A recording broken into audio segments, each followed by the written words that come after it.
아니잖아요. 인생에서 어렸을 적에 불행하게 살고 어렵고 힘들었던 사람이 나중에 보게 되면 생각지도 못한 큰 성공을 이루고 또 사회의 리더가 돼서 일하고 이러는 모습들을 보게 되죠. 사람들이 살다가 보면은 나는 언제 저렇게 잘 살 수 있을까라는 생각을 할 때도 있어요. 근데 이상하게 못 사는 사람들은 눈에 보이지 않고 나보다 잘 사는 사람들만 눈에 보인다는 것이죠. 이상하게 서울에 가서 돌아다니다 보면 나보다 좋은 차만 보이고 나보다 안 좋은 차는 별로 없는 것처럼 보이고 이럴 때가 있다는 것이죠. 예수님께서 이 땅에 오셔서 가난한 자들을 찾아다니셨잖아요. 그 병자들을 찾아다니셨잖아요.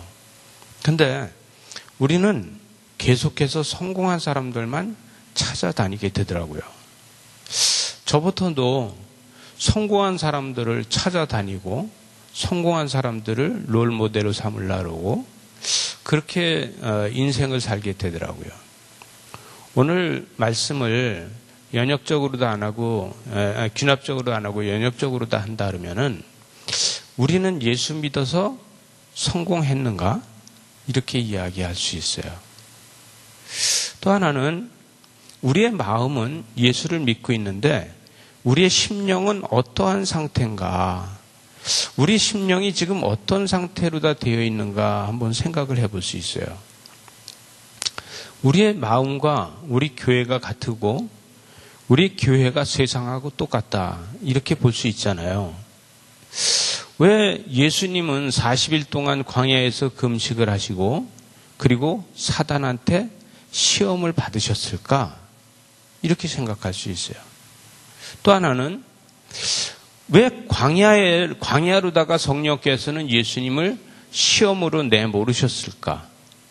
그런데 광야에서 40일 동안 금식하시고서 사단한테 시험을 받으셨을까? 우리가 또 하나는 왜 이 이스라엘 백성들은 애굽에 가서 400년 동안 살고서 출애굽해서 40년을 광야에서 머물렀을까? 그러고 나서 날마다 이야기하는 게 하나님은 뭐라 하냐면 젖과 꿀이 흐르는 땅으로다가 가야 된다. 이렇게 이야기를 한단 말이에요.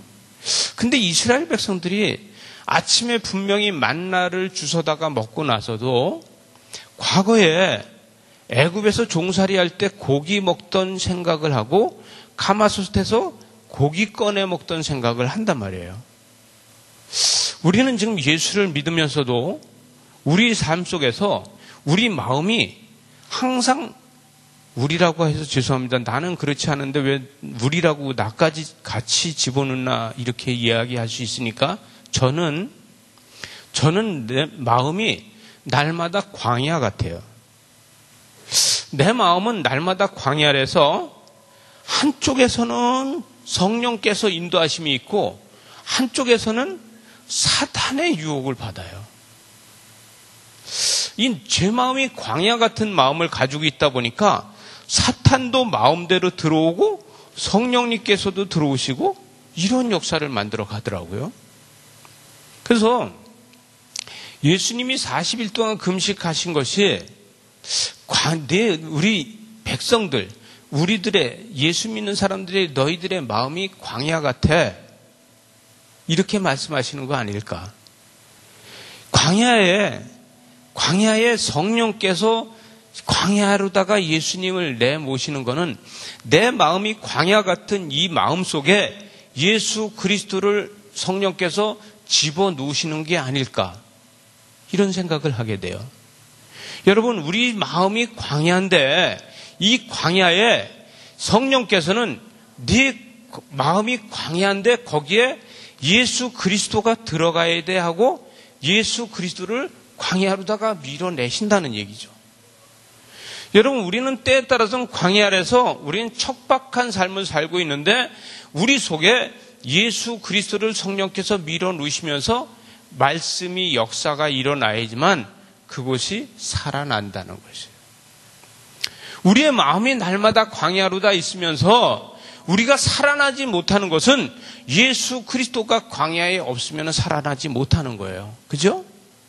우리 삶이, 내 삶이 광야 생활을 계속해서 가고 있고 광야를 걷고 있는데 내 삶에 성령께서 예수 그리스도라는 이 말씀을 넣어주지 않으면은 우리 삶은 날마다 척박한 광야 속에서 풀 한 폭이 제대로 자라지 못하는 광야 속에서 돌만 많이 있는 광야 속에서 고난의 길을 나 혼자 가고 있어야 된다는 얘기예요. 그러나 우리 이 광야에 예수 그리스도의 말씀이 내 안에 있다고 하면은 이 광야가 어떤 소망으로 바뀌냐면 젖과 꿀이 흐르는 땅으로 다 갈 수 있는 소망이 생긴다는 거죠. 그죠? 우리는 날마다 젖과 꿀이 흐르는 땅을 생각하고 있잖아요. 그럼 젖과 꿀이 흐르는 땅으로 다 우리는 가야 되는데 우리는 거기 가는 거를 날마다 우리는 목적으로 다 두고 있어도 우리는 애굽 땅을 항상 생각해요. 애굽을 생각하면서 애굽을 그리워하는 사람들이 있어요. 저는 이 설교를 하는 저도 여기서 자유하지 못해요.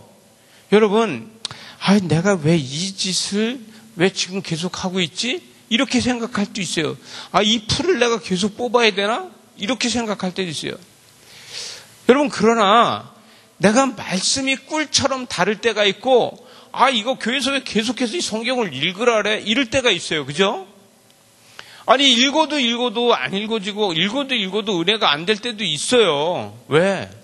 계속해서 돌짝밭을 가고 있는데 말씀이 들어오냐고요. 근데 어느 날 보니까 이 말씀이 꿀송이처럼 다를 때가 있어요. 그죠? 말씀이 한자 한자가 정말 이 주먹만큼씩 하게 글씨가 커서 내 눈에 툭툭 튀어 올라올 때가 있어요. 그럴 때 은혜가 되잖아요. 여러분, 우리 속에서 이러한 게 없다 그러면은 우리는 광야가 아니야. 우리는 젖과 꿀이 흐르는 가나안 땅에 들어가 있는 거예요. 우리가 젖과 꿀이 흐르는 가나안 땅에 들어가 있다 그러면은 우리는 광야 생각도 할 필요 없고 애굽 생각도 할 필요 없겠죠. 그러나 우리 심령이 어차피 광야니까 우리는 여러 가지 생각을 하게 된다는 거예요. 신기하게도 바울은 이곳에서 말씀을 전하면서 도대체 수많은 사람들이 이 말씀을 듣고 은혜 받았다 그러고 변화되는 것을 봤는데 저 인간들은 변화되지 않는 저 인간들은 뭐야? 왜 저 사람들은 변해지지 않고 유대파로 다 갈라지고 제자들 파로 다 갈라져서 분쟁을 만드느냐 이거죠. 신기하게도 교회 안에서도 말씀을 듣는데 말씀을 들으면서도 이 율법주의로 다 계속해서 돌아가려고 하는 사람들이 있어요. 여러분, 내가 잘났다고 생각할 때는 법을 가지고 따지려고 그래요. 내가 똑똑하다고 생각할 적에는 법으로 다 모든 걸 따지려고 해요. 그래서 뭐라 그래요? 그러면 안 되잖아. 이 소리를 먼저 해요.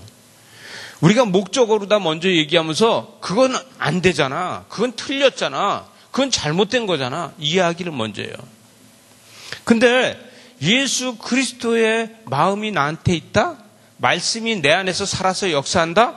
이러면은 말이 틀려져요. 그럴 수도 있지. 그렇게도 될 수 있지. 그렇다고 해서 그게 잘못된 건 아니잖아. 이렇게 이야기할 수 있어요. 그죠? 아니, 때에 따라서는 교회 리더가 교회를 조금 늦게 왔는데 어떤 사람이 보고서 교회에서 말이야 어떤 사람이 그렇게 늦게 와서 되겠냐고 이렇게 하는 사람이 있는 게 하면 아이고 얼마나 바빴으면 오느냐고 땀을 흘리면서 저렇게 힘들었을까 이렇게 이야기하는 사람이 있잖아요. 우리는 어떤 쪽에 서서 이야기하느냐에 따라서 우리는 율법주의자냐 은혜주의자냐 얘기할 수 있어요. 여러분, 분명한 거는 내가 계속해서 심판의 자리에 서지 않아야 됩니다. 사람들을 내 입에서 심판을 하는 것보다는 내가 그 사람을 축복할 수 있는 이러한 입술을 가지고 있는 게 중요해요.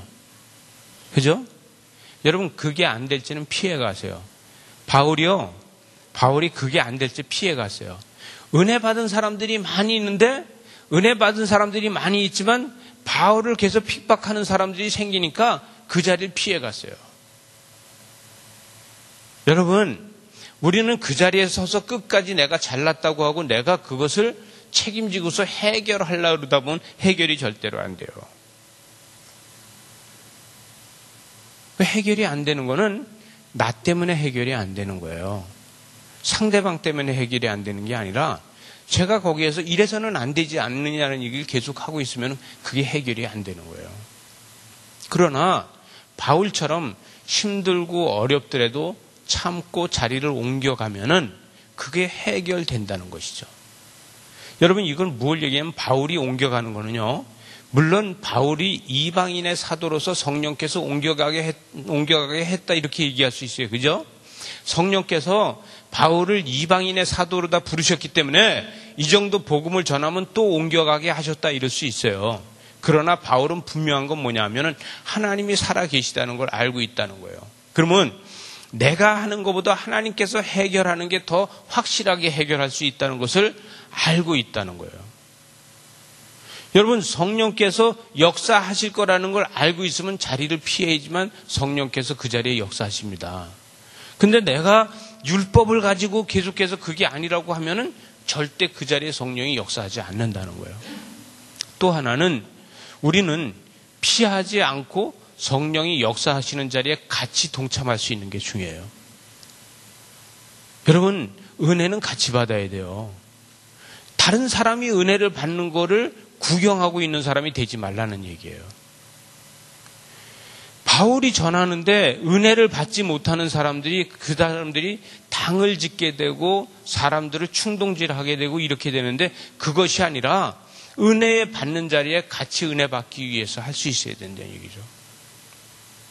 때에 따라서는요. 제가 먼저 저희 그 본교에서 이런 일이 있어요. 아니 그전에는 거룩하게 앉아서만 예배를 드리고 찬양하고 그러다가 아니 젊은이들이 찬양팀이 나와서 막 일어서세요 앉으세요 그러니까 노인네들이 있다가 아이고 왜 그런디야 자꾸 왜 일어서라는데야 다리는 안 아파 죽겠는데 이러고 하는 거예요. 좀 제발 좀 일어서라고 하지 말으라고. 근데 그분들이요 제가 물어봤어요. 관광버스 타면 어때요? 그러니까 하루 종일 서서 간대 하루 종일 서서. 근데 관광버스 안에서는 하루 종일 서서 가면서 교회 안에서 좀 일어서라는 게 이게 다리 아프다는 거예요. 여러분 이건 무슨 이야기라냐면 은혜 받기가 왜 이렇게 힘든지 아냐 이거죠. 은혜 받기가 힘들다는 것이죠. 사람이 변화되는 게요 참 힘들어요. 오늘 말씀에서 우리 마음에는 제가 이런 거를 좀 찾아놨는데 예수님은 아마도 그림처럼 이렇게 기도하고 있을 거예요. 그죠? 광야에서. 근데 광야에서 기도하고 있을 적에 이게 잘 안 넘어가네. 네. 사단이 와서 유혹을 하잖아요. 그리고 사단이 우리에게 유혹하는 거하고 똑같은 거예요.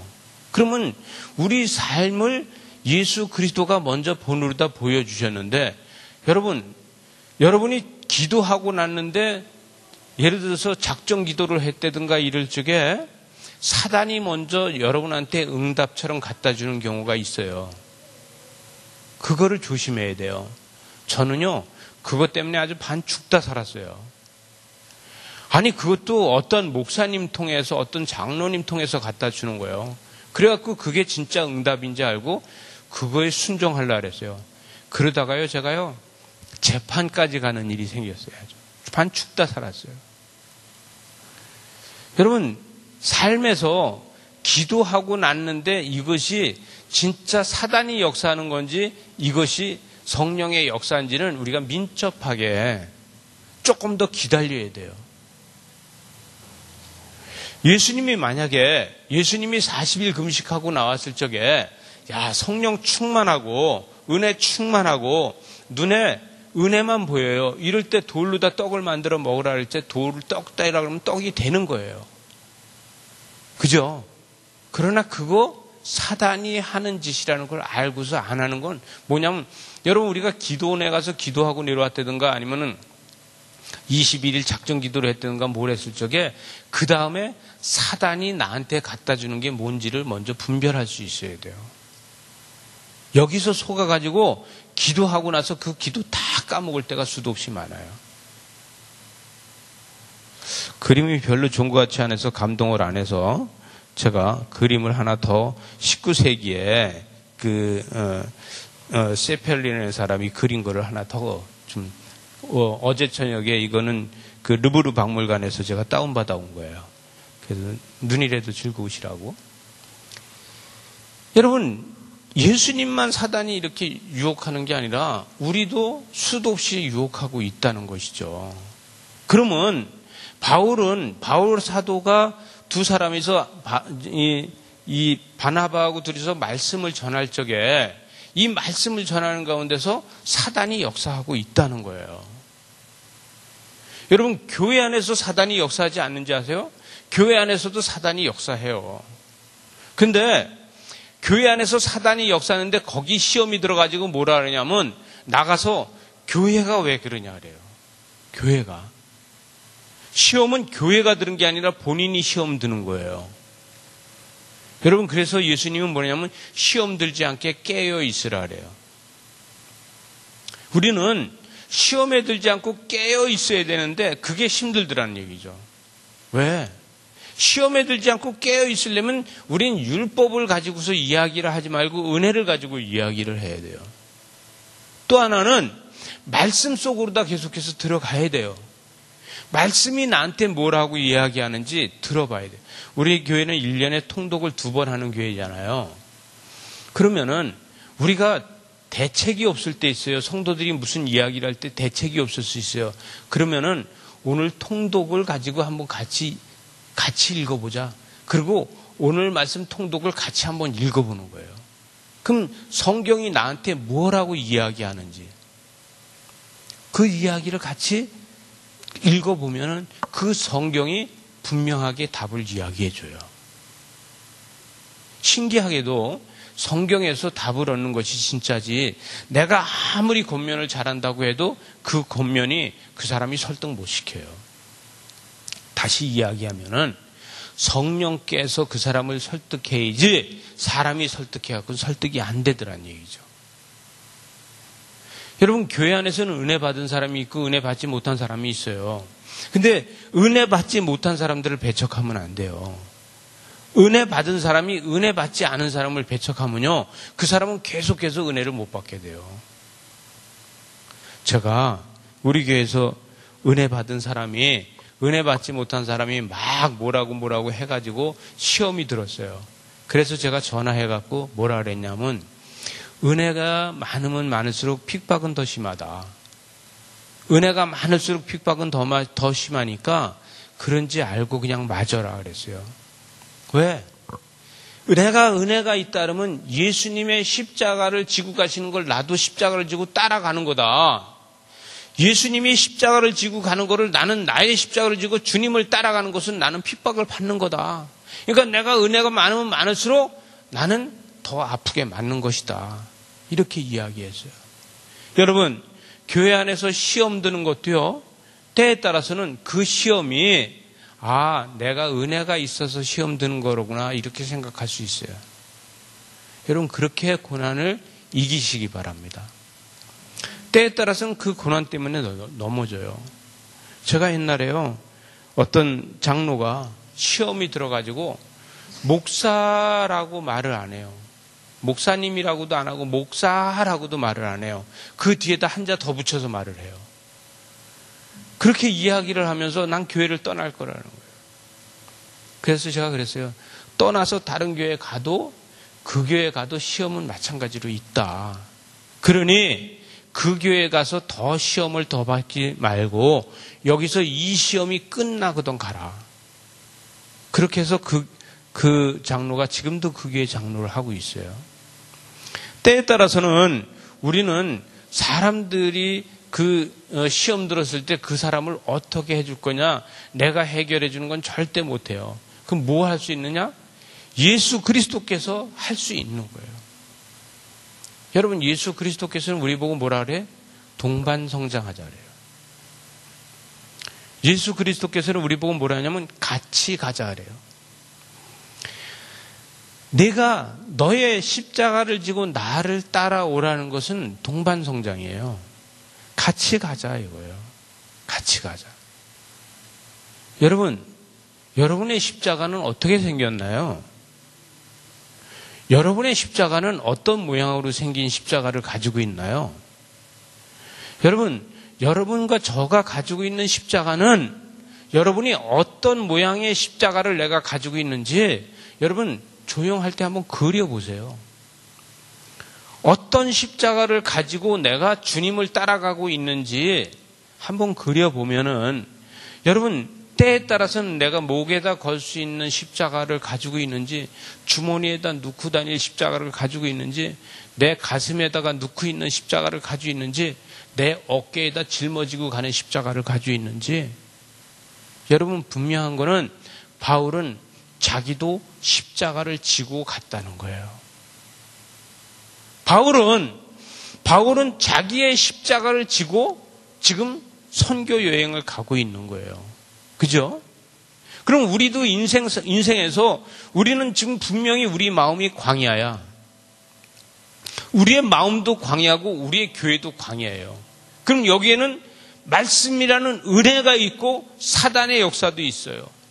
그러면 나 자신이 어떤 십자가를 지고 따라가고 있느냐에 따라서 우리는 고난을 감수할 수 있고 즐길 수 있다는 것이죠. 하나도 40년 동안 광야 생활을 하는 이 이스라엘 백성들이 젖과 꿀이 흐르는 가나안 땅이 있다는 것을 기대감이 없으면은 그 광야에서 다 애굽으로 다시 돌아갔을 거예요. 우리는 구원이라는 이 감격이 있기 때문에 세상으로 다시 나가지 못하는 거예요. 여러분, 세상이 얼마나 즐거워요? 세상이 우리를 얼마나 많이 기다리고 있어요? 그러나 우리는 세상이 즐거운 것이 아니라 하나님의 은혜에 감사가 더 감격하다는 것이죠. 우리의 삶에서 성공이 뭐냐? 제가 엊그저께 우리 천안에 우리 형수님이 생신이라서 갔어요. 칠순 때 못 가서 그래서 가가지고 그 조카애들이 아이들을 기르는 걸 보고 막 영어도 얼마나 잘 시키고 막 공부도 얼마나 잘 가르치는지 몰라요. 그런데 제가 그랬어요. 쟤네들을 제발 1등하게 만들지 말아라. 1등하게 만드니까 인생이 피곤하더라. 그냥 중간 편안하게 살게 만들어줬으면 좋겠다. 제가 그랬어요. 저는 세상에서 1등 하는 게 최고 좋은 줄 알았어요. 근데 1등이 별로 좋은 건 아니더라고요. 행복하게 살 수 있는 것이 뭔지 알아가는 게 더 중요하잖아요. 내가 행복을 아는 사람이 다른 사람한테 행복을 전해줄 수 있는 거예요. 그죠? 내 안에 은혜가 있는 사람이 다른 사람한테 은혜를 전해줄 수 있는 거예요. 그죠? 내가 은혜의 감격이 있어야지만 내가 다른 사람한테 은혜의 감격을 얘기할 수 있는 거고, 내가 천국이라는 소망이 있어야지만 다른 사람한테 천국을 이야기할 수 있는 거예요. 그죠? 우리는 이게 제일 중요한 거예요. 근데 우리는 성공만 계속해서 지향하고 간다 그러면은 내 안에 은혜도 계속 떨어지게 돼요. 내 안에 천국도 계속 떨어져요. 여러분, 그러다 보면은 세상의 루저가 그냥 되더란 얘기죠. 우리의 컬러 기념대로 우리가 어떻게 가느냐가 중요한 건데 그거에 맞춰서 가지 못하는 사람이 된다는 얘기예요. 왜? 점수만 바라보고 있으니까. 그게 뭐예요? 인생을 반칙으로 살게 된다는 거예요. 여러분, 예수 그리스도께서는 우리한테 하는 게 뭐냐면 너의 십자가를 지고 나를 따라와라. 이것은 무엇이냐면 빨리 따라오라가 이거 아니라 너의 십자가를 지고 내가 천천히 나를 따라와라 이거예요. 그죠? 우리의 십자가를 진다는 것은요, 십자가 없이 빨리 따라가는 것이 아니라 십자가를 지고 천천히 따라오라는 거예요. 여러분, 우리가 힘든 일이 있고 어려운 일이 있으면은 나의 십자가를 지고 주님을 천천히 따라가야지, 십자가를 벗어놓고 주님을 빨리 따라가다 보면 반칙을 한다는 얘기죠. 여러분, 바울은 자기 십자가를 지고 계속해서 선교 여행을 가고 있어요. 여기에서 뭐예요? 바울이 하는 얘기는 뭐냐면, 나는 죄인 중에 괴수라는 이야기를 하는 것뿐이 없어요. 그분이 율법을 잘하는 사람이에요. 그분은 아테네에서 철학을 공부하고 예루살렘에 가서 신학을 공부해서 율법에 대한 박사예요. 누구한테 배웠어요? 가말리엘한테 배웠어요. 그리고 뭐라 그래요? 오늘 아침 큐티의 말씀에도 뭐라 그러냐면, 나는 사람을 죽이는 일에 찬성표를 던진 사람이야. 이렇게 이야기하고 있어요. 자기 동료 스데반이 죽을 때 찬성표를 던졌어. 근데 그 스데반이 누구야?